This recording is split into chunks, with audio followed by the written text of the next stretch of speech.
Bonjour, je vous souhaite la bienvenue sur cette nouvelle chronique psycho. Je suis Caroline Domanine, je suis trader et coach de trader et aujourd'hui nous allons parler de confiance légitime, de confiance rationnelle et avant toute chose j'aurais souhaité que vous me fassiez votre retour sur le son et sur l'image. Mais pour ceux qui sont habitués à la chronique, vous savez qu'il y a un certain décalage entre le moment où je parle et le moment où vous m'entendez. Je vais donc commencer avant d'avoir vos retours. Donc dans les chroniques précédentes, je vous parlais du doute et de l'espoir et de la confiance, notamment la confiance instinctive. Et souvent, je fais référence à ce que je nomme la confiance légitime. Et donc en toute logique, je vais terminer ces chroniques du mois d'octobre sur cette notion précise qui est la confiance légitime et rationnelle. Alors avez-vous un bon son? Je n'ai pas encore de retour, bon je vais continuer. Donc avoir une confiance légitime, ce n'est pas avoir une certitude aveugle. C'est pas non plus avoir une assurance qui peut être considérée comme péremptoire ou bien même de la condescendance. Avoir une confiance légitime, et c'est pas non plus avoir la certitude de gagner là, ici, maintenant, tout de suite, mais c'est posséder l'expérience nécessaire pour savoir qu'une méthode de travail est apte à vous payer et pour que vous puissiez faire face à l'incertitude des marchés. Alors dans la chronique précédente, j'expliquais que ceux qui ont naturellement confiance en eux ont tendance à pécher par manque de travail. En fait, ils croient tellement en leur valeur et ils ont tellement un droit légitime de gagner que ça en devient un handicap pour réussir. J'expliquais aussi, par effet miroir, que ceux qui manquent de confiance en eux seront très réactifs à une perte parce que ça remet en cause, grosso modo, leur identité profonde. Et quel que soit notre niveau de confiance instinctif ou naturel, on est systématiquement poussé vers la perte parce que c'est une vision du monde et une vision de soi que nous allons tenter de légitimer par nos résultats qui sont par essence, et surtout d'ailleurs en trading, qui sont aléatoires. Donc cette absence de justice dans le résultat, l'être humain n'y est pas habitué, ni biologiquement, ni culturellement. Et pour expliquer ça en 2 minutes, on va remonter très loin, on va remonter au niveau primitif, puisque l'homme était un animal extrêmement faible. L'homme n'a pas de crocs, ni de griffes, on ne peut pas dire qu'il soit particulièrement agile ou rapide, et donc il a développé une réactivité très forte au danger, parce que dans la nature, une seule erreur suffit pour perdre la vie. L'homme a donc développé, alimenté une espèce d'imaginaire et toute l'angoisse qui va avec et est très sensible à l'erreur. Ce qui lui a permis, d'ailleurs, entre parenthèses, d'avoir la vigilance et l'imagination nécessaires pour rester en vie et pour se développer. Aujourd'hui, par contre, on ne peut plus dire que l'homme est vulnérable. On a créé toutes les conditions nécessaires à notre sécurité, notamment notre sécurité physique, et pourtant les réflexes perdurent, ce qui est complètement naturel et normal. Mais donc notre culture s'est développée sur une idée de base qui est que nous sommes faibles et que nous cherchons à accroître notre sécurité. On va faire un petit bond dans le temps, dans cette introduction, pour revenir un petit peu au fondement de notre culture.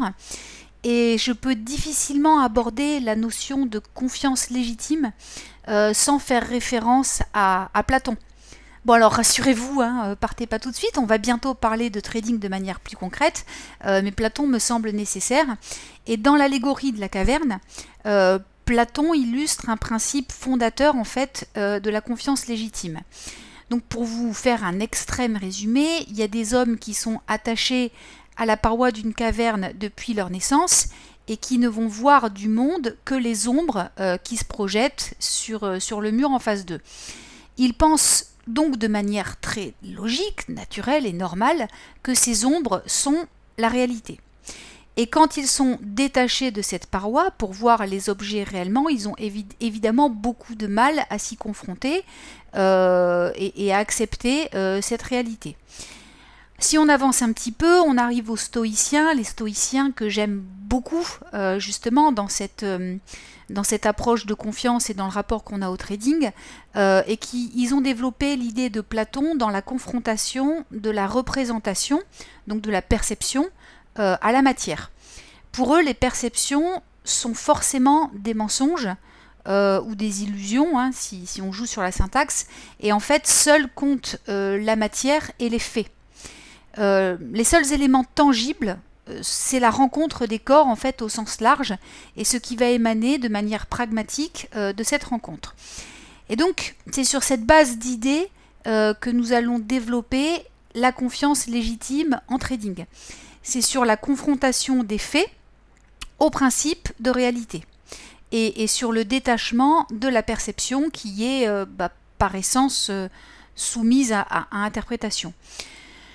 Faire abstraction de ce que vous êtes, évidemment, ça ne doit pas être une règle de comportement générale, ni même une règle de comportement dans votre trading, mais sur cette question d'acquisition de confiance légitime, ça va être véritablement le pilier. Donc dans cette chronique, on va partir du postulat que vous avez déjà un système de trading et que ce système vous correspond, enfin en tout cas qui correspond plus ou moins à votre psychologie. Et donc on va aborder des notions de ressources qui sont nécessaires à une confiance légitime. On va parler de détachement du résultat et des différents moyens plus ou moins technologiques pour arriver à une confiance porteuse sur ce point de vue stoïque. Donc, augmenter les ressources. Acquérir une confiance légitime passe inévitablement par l'accroissement de vos ressources. Alors, ces ressources, en fait, elles vont être de plusieurs ordres. Il y a les ressources en compétences, tout d'abord. D'ailleurs, si vous êtes là aujourd'hui, c'est que vous souhaitez augmenter votre compétence et que vous êtes dans cette dynamique d'apprentissage. Voilà. Donc on pourrait grossièrement classer les compétences en 3 familles. La première, c'est psychologique et opérationnelle. Mes actions de trading sont-elles structurées et est-ce qu'elles correspondent à ma personnalité? Ensuite, on a les ressources analytiques et économiques. Est-ce que j'ai des compétences en analyse de marché, que ce soit selon votre école de pensée, en analyse technique ou en analyse fondamentale? Bien que, entre parenthèses, j'ai une nette préférence pour l'analyse technique. D'ailleurs, dans la seconde partie du webinaire, on va se baser sur l'analyse technique, hein, enfin bref. Autre aspect sur la question économique, est-ce que je comprends le circuit économique d'un ordre ou la texture du marché sur lequel je travaille? Voilà. Ensuite, de manière très générale, ce sera les compétences techniques et informatiques. Est-ce que je suis suffisamment équipée pour optimiser mes chances de réussite? Alors, ça va vraiment de l'aspect le plus basique au plus high-tech, hein. Ça part de la connexion web et des écrans à votre plateforme et ses différentes capacités, aux différents logiciels que vous utilisez, que ce soit pour créer une stratégie, la tester, faire des reportings, éventuellement des experts advisors, enfin, etc. Donc, sur cette question de la compétence, je souhaite préciser qu'on ne peut pas être au top partout. Pour une raison qui est évidente, c'est que celui qui va naturellement privilégier un aspect le fera au détriment des 2 autres. Les goûts en fait et les compétences nécessaires pour accroître vos ressources globales sont tellement vastes et surtout tellement éloignées les unes des autres que forcément on ne peut pas avoir un énorme goût personnel pour les 3 et j'ai envie de dire à l'impossible nul n'est tenu. Donc par rapport à ces 3 familles de compétences vous aurez un point fort et 2 points qui seront un petit peu plus faibles. Mais si on utilise un petit peu l'idée de la loi de Pareto dans cette question des ressources, donc c'est la loi des 80-20, hein, 80% des effets produits par 20% des causes. Eh bien, on va dire que vous devrez être vigilant pour reconnaître le moment où vous êtes suffisamment bon dans ce que vous aimez pour commencer à pallier aux points faibles que vous pouvez avoir sur les 2 autres domaines. De manière extrêmement naturelle et logique, on a tous tendance à privilégier nos talents parce que c'est des choses qu'on aime, dans lesquelles on est naturellement bon, et donc ça renforce le plaisir et la compétence un petit peu dans un cercle vertueux. Et je ne dis pas que vous deviez devenir aussi bon dans les autres, dans les deux autres domaines, mais en tout cas, ils ne doivent pas non plus être un handicap. Voilà. Donc, dans l'idée du détachement de résultats, donc notamment par rapport à un résultat immédiat, pardon. Bon, vos résultats immédiats, en fait, surtout en trading, ils n'ont rien de juste, qu'ils soient bons ou qu'ils soient mauvais. Vous pouvez avoir fait du bon travail et perdre, ou vous pouvez avoir fait du mauvais travail et gagner. Le résultat que vous avez immédiatement sur un trade, sur une journée, voire même sur une semaine ou selon l'échelle de temps sur laquelle vous travaillez sur une plus longue période, n'ont absolument rien de juste. À court terme, on ne mérite absolument pas les résultats qu'on a, quels qu'ils soient. C'est sur le long terme, en fait, que la justice va prendre ses lettres de noblesse, entre guillemets, puisque ça va se faire sur la loi des grands nombres. Et ça, c'est assez difficile à vivre et à accepter, et pour plusieurs raisons. La première, c'est qu'on aime tous, et on a même parfois besoin d'avoir raison. Je vous expliquais en introduction que l'homme dans la nature est faible, qu'il n'a pas de crocs, qu'il n'a pas de griffes, et du coup qu'il est très réactif à l'erreur. Et chez l'homme moderne, ça se traduit par ça se traduit par ce besoin d'avoir raison. Se tromper ou faire un mauvais choix, ça a tendance aussi à perturber notre amour-propre. Et évidemment, c'est douloureux pour tout le monde, chacun pour des raisons qui lui sont personnelles. Ensuite, deuxième raison, c'est que voilà, on porte l'héritage, j'ai envie de dire, de notre biologie et de nos ancêtres. Alors, je pense pas qu'il faille lutter contre cette douleur, mais qu'il faut plutôt l'accepter et l'accueillir. Quels que soient de toute façon les efforts que vous pouvez faire dans ce sens, et je pense que c'est bon de faire cette parenthèse, jamais vous ne parviendrez à aimer vous tromper. C'est totalement contre nature.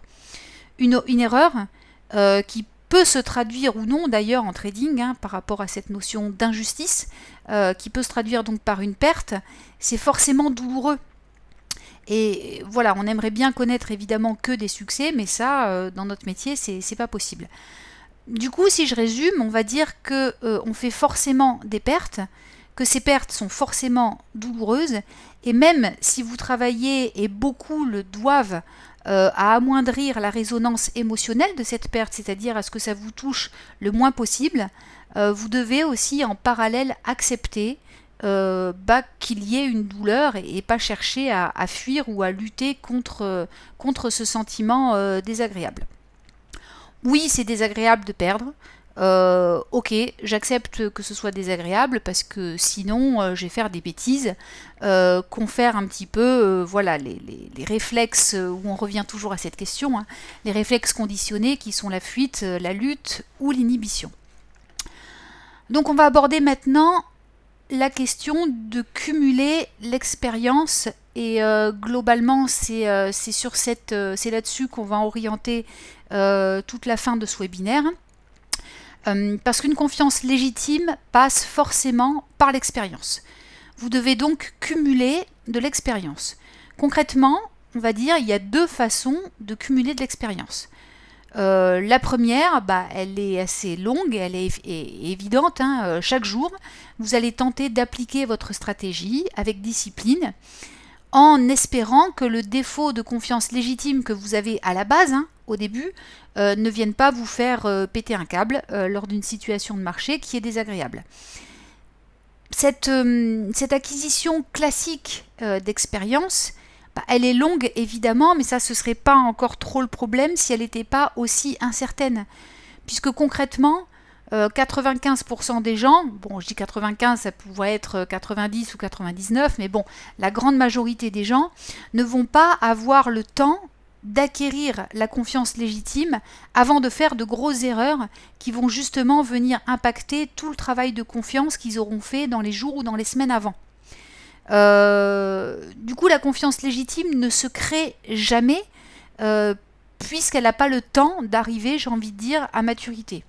Donc la deuxième manière, c'est une façon un petit peu plus maligne, plus rigoureuse aussi et plus ou moins technique.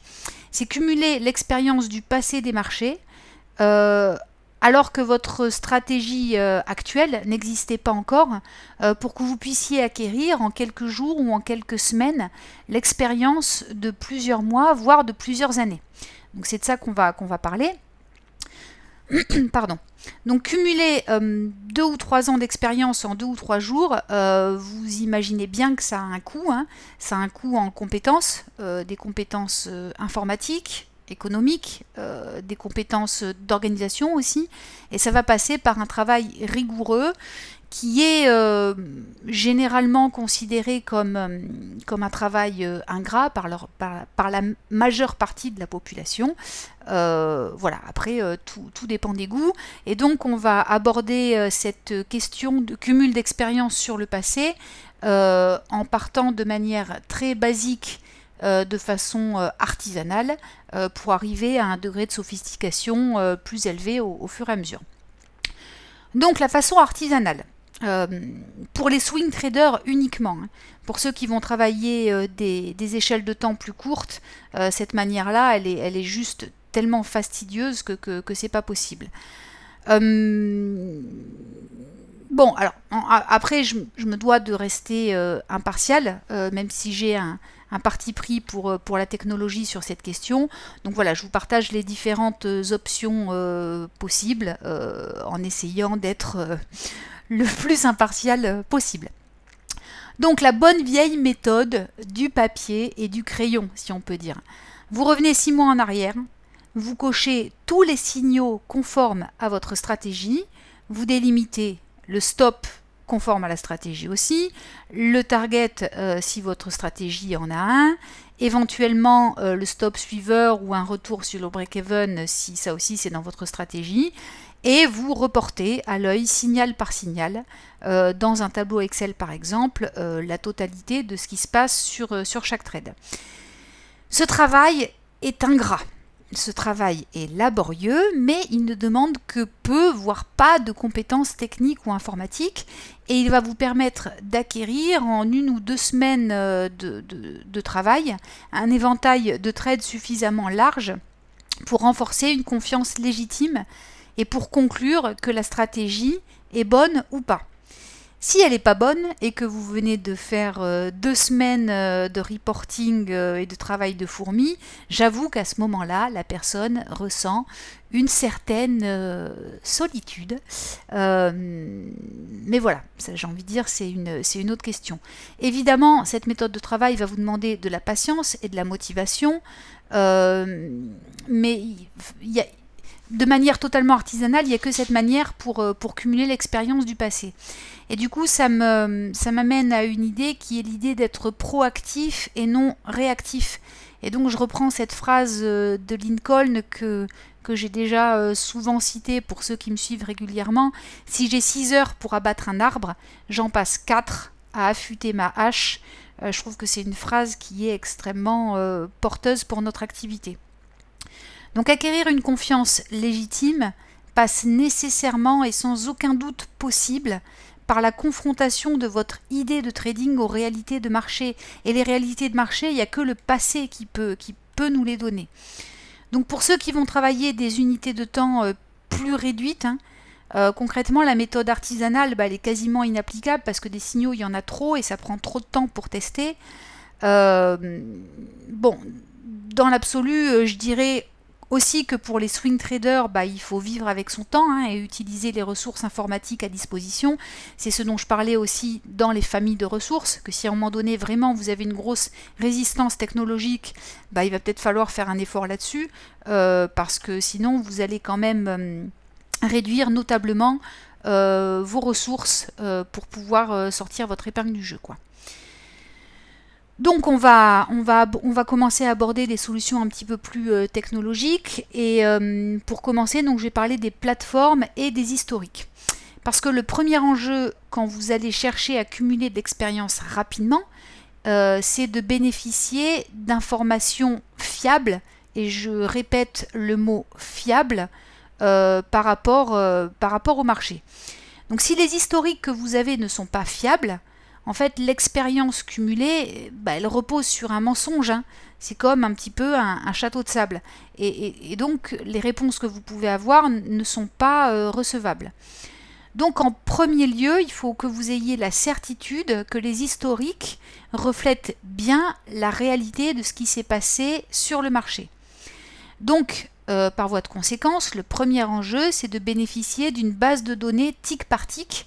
Et selon la plateforme avec laquelle vous allez travailler, ça peut être soit très simple, soit un petit peu plus compliqué. Donc à titre indicatif, des plateformes comme la NinjaTrader ou ProRealTime mettent les tics à disposition. Alors sur ProRealTime, ils sont à votre disposition, mais ils ne sont pas téléchargeables parce que c'est une plateforme web et ils sont aussi limités dans le temps. Bref, donc avec ce type de plateforme, la Ninja par exemple, vous avez les bons tics puisque c'est une plateforme qui est en fixe API.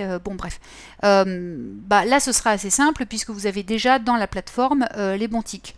Pour MT4, les choses vont être un petit peu plus compliquées et vous allez avoir besoin d'une méthode de travail qui soit assez rigoureuse pour pouvoir bénéficier de l'expérience du passé. Et c'est ce dont on va parler tout de suite, donc pour avoir des bons tics sur MT4. Donc la première étape, c'est de télécharger un tick downloader. Donc je vous ai mis le lien ici, vous l'avez sur le slide. Donc vous allez chercher en fait à rejouer le passé avec une bonne qualité de modelage. Qualité de modelage, j'entends 99%. Hein. Et en fait c'est impossible en faisant des backtests classiques sur MT4, sur la MT4 standard. Parce que les backtests standards de MT4, eh bien, ils n'ont pas Ouais, je vais être un petit peu... J'ai manqué un petit peu de nuance, mais moi je pense qu'ils n'ont aucune valeur réelle, puisque vous n'avez pas le cours d'ouverture et de clôture de la bougie. Et pour avoir un aperçu précis du passé, il vous faut avoir des tics avec les bids et les asks. Il faut intégrer le slippage qui est inévitable et aussi les commissions du broker s'il y en a. Et ça, c'est pas jouable avec une MT4 sans avoir fait certaines actions au préalable. En fait, les tests que vous allez faire sur une MT4 sans téléchargement d'une bibliothèque fiable de tics, ils vont pas prendre en compte les allers-retours interbougies. Et donc, ils seront forcément faux. Et entre parenthèses, plus votre unité de temps sera large, plus la marge d'erreur sera grande. Donc du coup, pour MT4, vous allez devoir importer les bons tics data et vous allez devoir créer une bibliothèque qui est fiable. Alors je vais vous expliquer dans les grandes lignes les étapes nécessaires. La première étape, c'est de télécharger le tick downloader dont vous avez un lien ici sur le slide. Donc dans la vidéo, vous ne pouvez pas copier-coller, mais bon, voilà, vous pouvez toujours recopier manuellement. Pour le coup, entre parenthèses, je suis artisanale sur ce coup-là. Ou peut-être je tenterai de vous mettre les liens sous la vidéo, mais comme c'est hébergé chez DailyFX, enfin bref. Voilà, donc vous téléchargez le tick downloader. La provenance des tics, c'est important. C'est des tics qui viennent de Dukascopy pour le Forex et les CFD. Et vous pouvez les charger sur plusieurs années. C'est des données qui sont fiables parce qu'elles viennent d'une plateforme fixe. Donc vous avez des données qui ne sont pas filtrées. Et à la base, comme je disais, la bonne vieille MT4, elle n'a pas ce type d'information. Oui, entre parenthèses aussi, c'est gratuit. Hein. Je vois, il y a quelqu'un qui pose la question, donc c'est un outil qui est totalement gratuit. Donc dans cette méthode de travail, en fait, il faut bien comprendre une chose, c'est la théorie des dominos. Chaque action engendre des conséquences, qui sont des conséquences concrètes et des conséquences psychologiques ou mentales. Pour avoir une belle arrivée, évidemment, il faut prendre un bon départ. J'adore comme ça les phrases toutes faites qu'on peut ressortir à toutes les sauces. Souvent d'ailleurs, entre parenthèses, là je suis en train de digresser, elles sont pleines de bon sens et c'est pas pour rien qu'on peut les sortir à toutes les sauces. Bref. Donc le bon départ, c'est le cumul d'expériences. Et un bon cumul d'expérience passe à la base par des données fiables, je le dis et je le répète. Donc avec le Tick Data Downloader, vous savez que les ticks sont fiables parce qu'ils proviennent directement du marché interbancaire et ils ne sont pas filtrés. Donc concrètement, vous avez un fichier de Tick Data avec vos sous-fichiers Excel au format CSV et vous allez devoir l'importer dans votre plateforme MT4. Donc ce qui nous amène à la deuxième étape, donc traduire les Tick Data pour MT4. Là aussi, je vous ai mis le lien vers un outil qui lui aussi est gratuit. Donc la seconde étape, en fait, c'est la traduction. Là, vous avez un fichier au format CSV et ce format, il n'est pas exploitable sur MetaTrader. Donc Tick Data Suite doit être installé pour traduire les ticks CSV au format compatible MT4. Donc, vous téléchargez Tick Data Suite et vous suivez le chemin que j'ai noté ici, donc user, alors après, donc c'est sur le lecteur C, hein. Après je ne sais pas comment vous intitulez votre poste de travail, donc app data, roaming, metacode, terminal, voilà, vous avez le chemin pour y arriver. Donc ensuite, vous attachez, vous entrez la clé de licence qui vous sera donnée par Tick Data Suite. Et si je me souviens bien, Tick Data Suite, c'est gratuit pendant 2 semaines. En fait, ça vous laisse suffisamment de temps pour importer les données et faire des tests. Donc sachez aussi, entre parenthèses, que Tick, c'est dans Tick Data Suite que vous allez pouvoir simuler le slippage et les commissions. Voilà, donc les conditions d'exécution du broker avec lequel vous travaillez. Et évidemment, c'est une information qui va être importante, voire indispensable, surtout pour des unités de temps faibles. Donc, je vous ai mis le chemin d'accès sur le slide pour rentrer toutes ces informations dans la librairie MT4. Donc, le fichier CSV Reader DLL dans la librairie MT4. Voilà, ensuite, le fichier FXT. Enfin, voilà, vous lirez ça à tête reposée une fois que vous aurez, j'ai envie de dire, les mains dans le moteur. Donc, après, c'est simple, hein, vous devez ouvrir chaque graphique. Et vous devez faire un glisser-déposer sur l'unité de temps et l'instrument que vous souhaitez travailler. Donc pour la NinjaTrader, entre parenthèses, la source datafeed la plus rapide et la plus fiable à notre connaissance, hein, c'est Kinetic. Donc où vous pouvez avoir les tick data sur les futurs, le forex et le CFD. Et là par contre c'est payant. Donc une fois que vous avez cette bonne base de travail, donc que vous avez des bons ticks, il y a à nouveau plusieurs possibilités pour tester votre stratégie. Donc la première, c'est LFH Simulator, donc sur MT4, pour un trader manuel. Voilà, donc vous avez les ticks non filtrés, vous savez du coup que le terrain sur lequel vous travaillez est viable.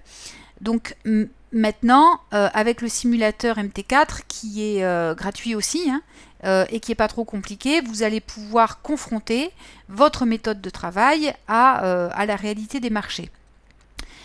Donc ça, je souhaite aussi préciser qu'il faut être méticuleux sur vos tests et à condition que vous le soyez, LFH est plutôt fiable et vous permet de remonter dans le temps assez loin. Et je le dis et je le répète, ce qui va vous donner une confiance légitime, c'est la loi des grands nombres. Donc ce travail avec LFH, qui est aussi un travail manuel, sera un travail long, sera un travail fastidieux, mais où il vous faut avoir un éventail de trades suffisamment large pour asseoir votre confiance légitime et pour pas rentrer dans des réflexes qui sont irrationnels. Si vous le faites sur 10 trades, ça sert à rien, hein. autant pas commencer et pas le faire du tout.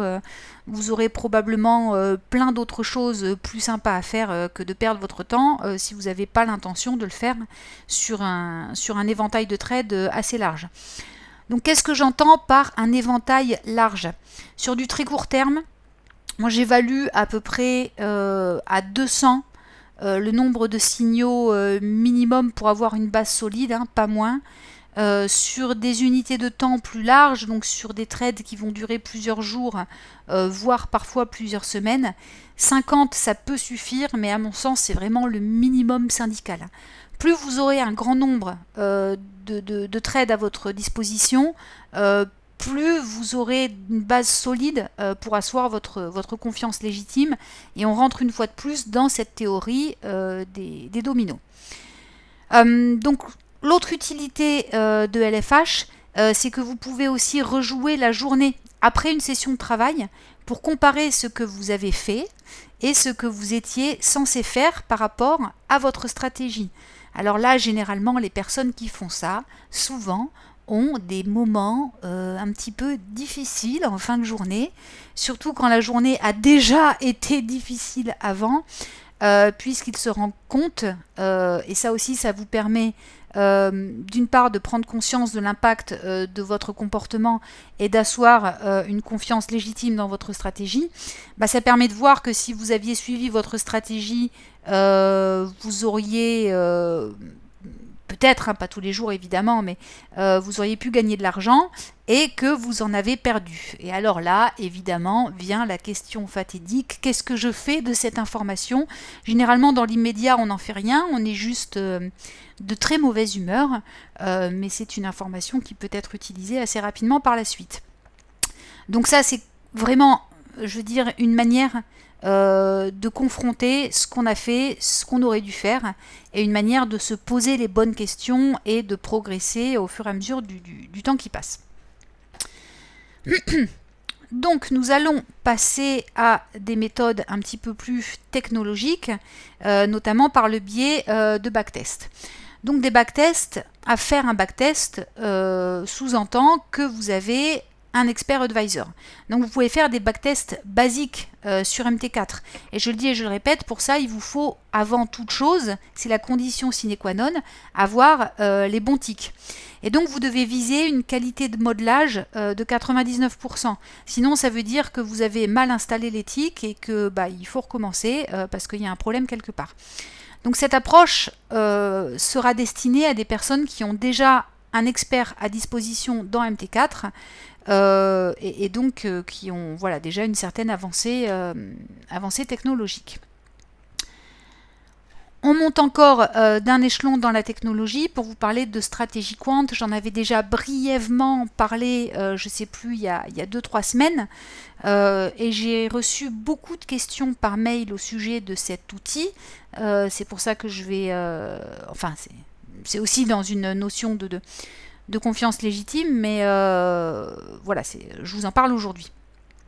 Donc, stratégie quant s'adresse à ceux qui ont une idée de trading, pas forcément d'ailleurs une idée qui est complètement construite, hein, je parle d'idée de trading, je ne parle pas de système, et qui ont envie de s'équiper d'outils technologiques en vue d'automatiser totalement ou partiellement leur stratégie sur des plateformes comme MT4, NinjaTrader, TradeStation... je crois qu'il y en a d'autres, mais je me souviens plus. Bref. Donc pour ces personnes-là, franchement, je ne connais rien de mieux que l'outil de stratégie quant qui a été développé par Marc Frick. D'ailleurs, pour des Français, il est drôle son nom, j'aime bien. Bref, donc de la société Sonarbit.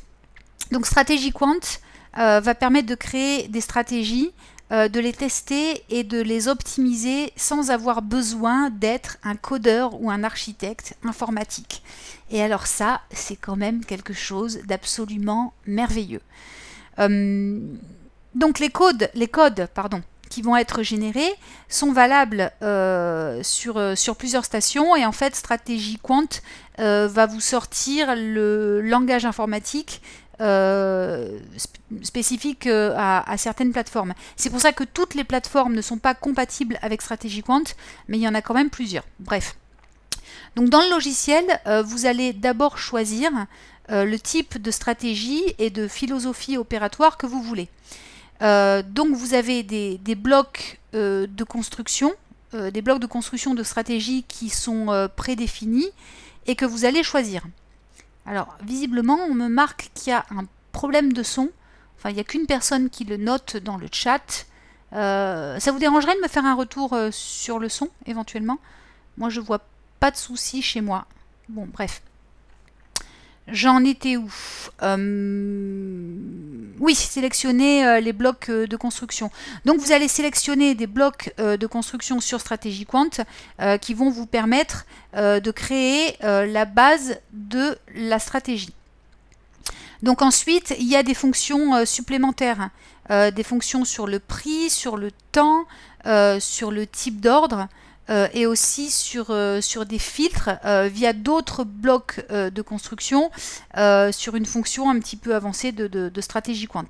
Bref, donc après, vous allez choisir un instrument et une unité de temps et un money management. Donc concrètement, avec StrategyQuant, c'est pas vous qui allez choisir la stratégie. Vous choisissez vraiment j'ai envie de dire, une philosophie d'opération, une politique de gestion. Vous allez choisir un périmètre d'opération donc par rapport au marché ou à l'unité de temps. Et ensuite, c'est StrategyQuant qui sort concrètement la stratégie. Alors ça, vraiment, je trouve que c'est absolument... Enfin, c'est vraiment super pour le trader parce que ça permet de beaucoup évoluer au niveau stratégique, outre donc la question de la confiance, sur un temps qui est quand même assez réduit. Alors le point faible concrètement de StrategyQuant, c'est la difficulté du logiciel, parce qu'il est assez costaud. Donc c'est le logiciel qui va créer des stratégies précises via notamment des types de recherches qui sont des recherches génétiques ou aléatoires qui sont, je le dis et je le répète, assez puissants.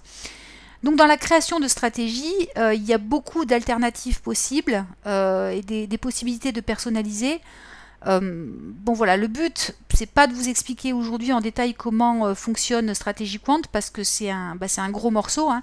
Et concrètement, sur la formation qu'on fait en salle, Olivier passe une grosse demi-journée sur StrategyQuant et encore, il reste vraiment sur... je vais pas dire sur la base parce qu'en une demi-journée, il peut quand même bien rentrer dans le truc, mais il va pas vraiment dans le détail. D'ailleurs, entre parenthèses, si vous le souhaitez, Olivier peut vous aider à mettre ça en place parce que il a enfin cédé à ma pugnacité et donc il est d'accord pour prendre quelques personnes en coaching tous les mois sur Skype et aussi potentiellement par le biais de TeamViewer. Donc il y a une page que j'ai mis sur le site d'ailleurs aujourd'hui dans la rubrique Formez-vous. Je crois que je l'ai appelé Créer votre système technologique ou quelque chose comme ça. Donc où il se propose de vous créer votre stratégie et d'accroître aussi votre confiance légitime globalement en suivant l'ensemble des étapes dont j'ai déjà parlé et aussi un petit peu plus. Bon bref. Donc une fois que vous avez sorti une stratégie de StrategyQuant, vous allez devoir évidemment la backtester. Et donc on va faire la liste des points du backtest. Tac. Oui, il semble qu'il me manque un slide. Et oui, bon, bah tant pis, je vais vous le dire comme ça. Donc, ce qui va en fait nous intéresser par rapport à StrategyQuant dans cette notion de backtest, c'est la partie résultat. Donc il sort à la fois au format texte et informatique et selon le langage de la plateforme que vous aurez choisi. Donc le résultat va vous donner ce que fait la stratégie sur 1, 2 ou 3 ans selon comment vous l'avez configuré à la base. Dans les résultats, vous allez avoir énormément d'informations utiles pour renforcer votre confiance légitime. Vous allez avoir évidemment l'equity curve, entre parenthèses, plus elle va être stable. Il ne faut pas chercher une equity curve qui donne des résultats absolument faramineux. Ce qui va être important, c'est de rechercher une equity curve qui va être la plus stable possible pour qu'il y ait le moins de j'ai envie de dire, de souffrance psychologique, mentale, voire même physique dans la durée, quoi. Bon, bref. Ensuite, vous allez avoir évidemment le drawdown, la liste des trades, le payoff ratio. Donc, il y a vraiment beaucoup d'informations qui sont exploitables pour que vous puissiez d'une part assimiler et accroître votre confiance dans une stratégie. Et tout ce décortiquage, j'ai envie de dire, stratégique, c'est un point de départ qui est fiable et qui va vous permettre d'une part d'accroître la confiance légitime, mais j'ai envie de dire, la confiance légitime, c'est qu'un moyen. Le but, c'est quoi? Le but, c'est d'avoir la possibilité d'avoir suffisamment de ressources et de force pour être discipliné. Et être discipliné, c'est pareil, c'est un moyen, c'est pas une fin en soi. Vous êtes discipliné, pourquoi? C'est pour être fort dans votre trading et pour dégager des performances. Donc en fait, l'unique but de tout ça, excusez-moi si je vous parais trivial, mais c'est le pognon, quoi. Hein. Voilà, il n'y a rien de plus. Donc ensuite, vous allez transférer le code. Donc admettons, le backtest vous convient. Donc vous avez votre stratégie qui correspond grosso modo à ce que vous cherchez. Vous allez devoir transférer le code vers votre plateforme. Et donc, voilà, donc vous devez l'importer. Vous mettez le code qui va être généré par Strategy Quant dans la bibliothèque expert de MT4 et vous pouvez ensuite le brancher sur les instruments et les unités de temps que vous souhaitez travailler. Voilà. Donc, autre idée, la confrontation des données.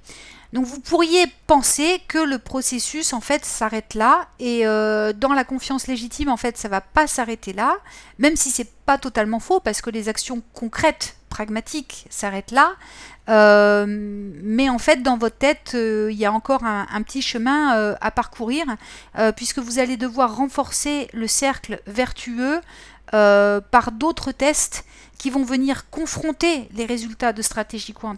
Je vous rappelle que dans cette confiance légitime, l'objectif de base, l'idée de base, si on revient à l'introduction dont je vous parlais, c'est pas pour rien que j'ai abordé Platon et les stoïciens, c'est parce que j'avais l'intention d'y revenir, c'est la confrontation de la perception au fait ou à la matière.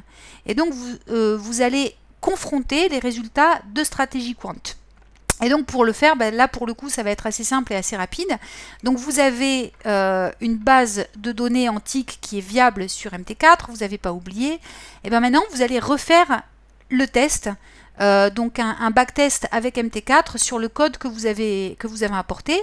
Vous allez évidemment vérifier la qualité de modelage du retour de MT4 et de manière extrêmement simple, vous allez comparer les deux.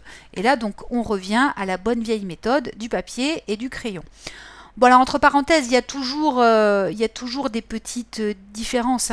Mais il faut que ces différences soient assez faibles entre les deux tests pour que vous puissiez vous dire que, voilà, que votre truc est solide.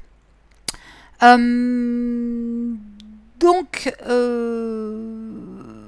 voilà. Je continue. Sous le soleil, la plage. Donc là, c'est volontairement, c'était pour finir sur un petit peu de légèreté. Donc maintenant, quand vous regardez votre tableau Excel et votre dossier Strategy Quant, vous avez toute une série d'opérations qui vous donnent un résultat plutôt sympa. Et là, vous vous dites de manière extrêmement logique, à moi la fête du slip, amour, gloire et beauté, je suis riche et peut-être même célèbre pour le restant de mes jours, hurrah, champagne.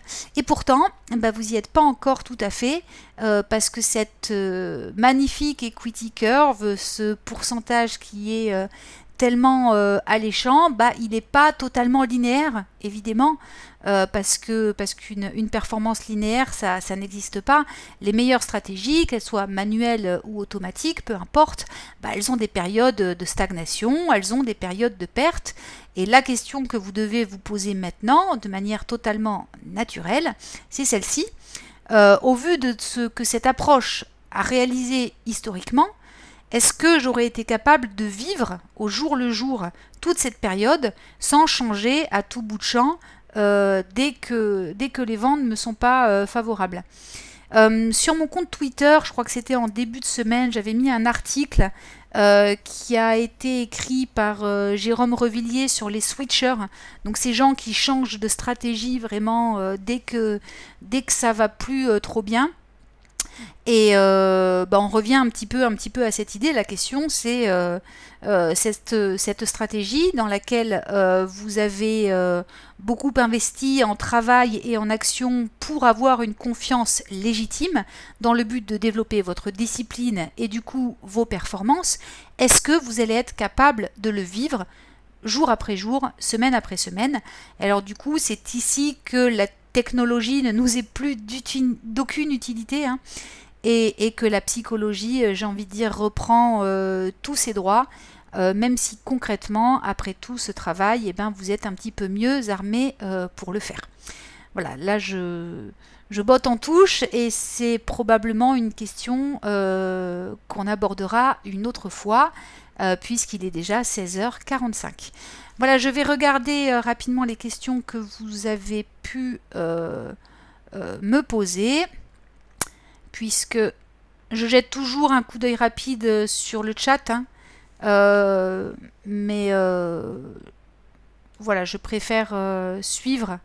Voilà, je préfère suivre mon fil plutôt que de me perdre et d'aller à droite à gauche. Alors laissez-moi 2 minutes, je vais regarder.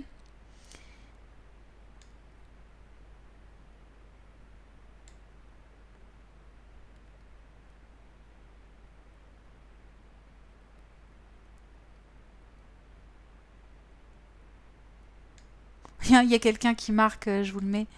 Et pendant ce temps, l'US30 se casse la gueule et vous regardez cette vidéo. Ouais, mais de toute façon, le trading est rempli d'opportunités et d'occasions ratées, hein. C'est quelque chose qu'on doit accepter. Il y a tellement de mouvements que nous ratons tous. Je pense que l'investissement en temps que vous avez passé aujourd'hui sur ce webinaire sera largement rentabilisé si ça vous permet de structurer votre travail et d'avoir du coup une approche des marchés qui soit plus rationnelle. Le nom de mon site, c'est neuro-trading.fr. Qui est Olivier? Donc Olivier, Olivier Poiret, P-O-I-R-E-T. Donc à la base, Olivier Poiret, c'est mon frère. Je le connais donc depuis un certain temps. Mais ça vous est complètement égal, c'est pas votre problème. Donc Olivier trade depuis 98, ça fait donc 17 ans maintenant. C'est quelqu'un qui est passé évidemment par beaucoup de phases et de styles de trading et qui est aujourd'hui gérant de compte et qui fait donc du trading algorithmique. C'est donc un trading quantique qui fait du trading automatique en gestion de compte client. Voilà. Vous formez les gens sur MT4? Non, je ne suis pas formatrice MT4. Toutefois, je travaille sur MT4. Du coup, évidemment, c'est là où j'ai le plus de repères et de compétences, si l'on peut dire, toute humilité gardée. Donc, c'est normal que je la connaisse mieux. Et en plus, vraiment, dans cette... je vous parle de stratégie quant puisque, évidemment, le parcours d'Olivier a été extrêmement long, hein, pour en arriver à passer de trader purement manuel, donc où il était scalper, à trader, donc à faire du trading haute fréquence et en tout cas du trading algorithmique aussi sur des stratégies qui sont plus longues, hein, puisque en trading algorithmique, on a tendance à faire l'amalgame entre le trading algorithmique et le haute fréquence, mais l'algorithmique peut être aussi sur du swing, hein, et sur des unités de temps qui sont larges. Bon, bref. Donc dans ses recherches, évidemment, il a testé beaucoup d'outils qui pouvaient l'aider à acquérir de l'efficacité dans cette dynamique-là. Et celui qui ressort vraiment du lot, c'est Stratégie Quant. C'est pour ça que je vous en parle aujourd'hui. Si vous voulez d'ailleurs, oui, entre parenthèses, donc une réduction parce qu'il y a pas mal des logiciels de Stratégie Quant qui sont gratuits, notamment le Tick Downloader dont je vous parlais. Par contre, pour créer des stratégies un petit peu plus élaborées, il y a une partie du logiciel qui est payante. Dans ce cas-là, contactez-moi puisque on travaille vraiment en étroite collaboration avec Stratégie Quant et que je peux vous avoir, je crois que c'est 15 ou 20% de réduction sur le logiciel. Je ne sais plus pourquoi, puisqu'on travaille ensemble aussi pour d'autres questions. Alors on me demande, et comment Olivier s'y est pris, peut-on connaître son parcours? Alors je suis désolée, non, ou vraiment très résumé, parce que je vais devoir rendre l'antenne, n'est-ce pas Jean-Pierre? Le parcours d'Olivier, j'ai déjà dit, il fait du trading depuis 17 ans, il a commencé en 98, donc c'était l'âge de pierre, hein, concrètement par rapport à ce qui se fait aujourd'hui, où il y a une avancée technologique qui est exponentielle, où tout va très vite. Donc il tradait à l'époque les actions, il a tradé aussi les varans, il était sur des unités de temps assez larges. Au fur et à mesure du temps, il a réduit ses échelles de temps opérationnelles pour faire du scalping. Donc il a fait du scalping en manuel pendant, je sais pas, 5-7 ans. Et puis, c'est un métier qui est difficile, hein, émotionnellement, physiquement. Et donc en parallèle de son scalping, il a toujours été, parce que c'est aussi par goût, je parlais aussi dans la première partie des talents qu'on a et des goûts, des différentes familles de compétences. Si moi, vous l'avez compris, ma compétence primaire c'est sur la psychologie et l'opérationnel, Olivier lui c'est sur la stratégie et l'informatique, puisque quand je commence à lui parler de philosophie, il s'endort très rapidement.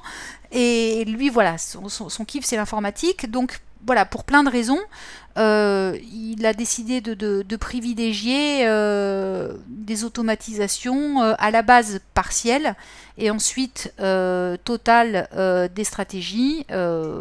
Voilà, j'espère avoir résumé assez bien, même si c'est de manière concise ce parcours.